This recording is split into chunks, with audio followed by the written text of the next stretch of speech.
Once upon a time, in the castle Arundel, lived the king and the queen. The king and the queen were happy with the birth of their only son. Unfortunately, on the baby's neck appeared a strange sign that made the king and the queen worried. It was confirmed that the baby had a curse.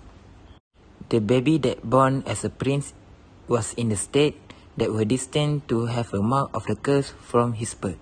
It is a sign of the snake curse once inherited by their own ancestor. Apparently, what our ancestors say is true. What we should do? Don't worry, my dear. We will find the cure. Then, the king and the queen rushed to find the cure. They went through several districts and states, but unfortunately, no cure was solved. I'm sorry, my dear. We might never find the cure for our son. The prince, who was still young at that time, felt sorry for his mother and father. Don't worry, mom and dad. I'll find the cure when I'm older. Trust me, the time has come. Finally, the prince is an adult. It was time for the prince to go out and find the cure by himself. Because of me, my parents worried for years. This is the time. Hello, my son. Is there anything you want to say? Hi, my dear mom and dad. Dad and mom, I think I need to talk off to another place. I want to find the cure and the medicine for my disease by myself. It's impossible, son. I've searched it for years, but I've never found it. Don't worry, Dad. As long as I don't find the cure, I'm not going back. If that's what you want, son, please take care of yourself, okay? The prince eventually emerged from the castle to go on for his quest. The prince also decided to not return to the palace until he found the cure for his curse.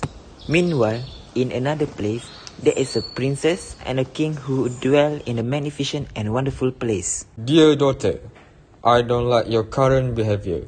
You are so childish and pampered. What my fault, Dad? I think I feel like being nice and not causing problem. His daughter feels angry and just go leave her dad and let the king nagging by himself. One day, the Kamatash kings called the prince to come over to the castle. I have my own reason, and you need to do it. It is an order. I have an order for you. You need to marry my daughter, the princess. But why? I am nobody and also an outsider. Even though the princess didn't want to marry with the guy that she didn't know, she had to do it. After they are successfully married, the princess followed the prince back to his place. In the evening, the prince and his new bride embarked on their journey to the prince's home, which is a deserted temple.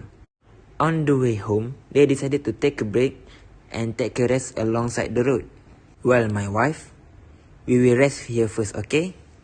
The prince fell asleep while the princess looked around for food. While the prince was sleeping, there was a snake coming out from his mouth. What sound is that? Hey, snake! Why you live in my husband's mouth? Finally, the curse that inhabited the prince's body revealed itself. That is because the prince's body is good for my growth. He has a kind heart and a good soul.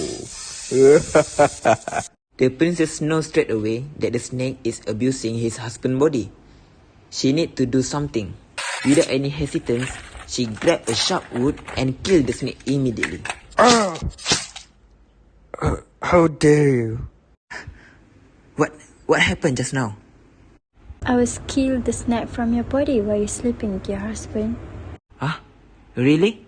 Oh my god, I am very thankful to you. I was diseased because of the snake for a long time. After that, the prince revealed his identity to her. They embarked on their new journey, which is to the prince's kingdom. Hello, my son. It's been a long time since the last time I saw you. How was your curse? Do you found the cure? Do you? Don't worry, Dad. I am fully recovered. My wife killed the cursed snake when I am asleep. Wow, I am very grateful right now. Thank you, my daughter-in-law. My pleasure, Dad.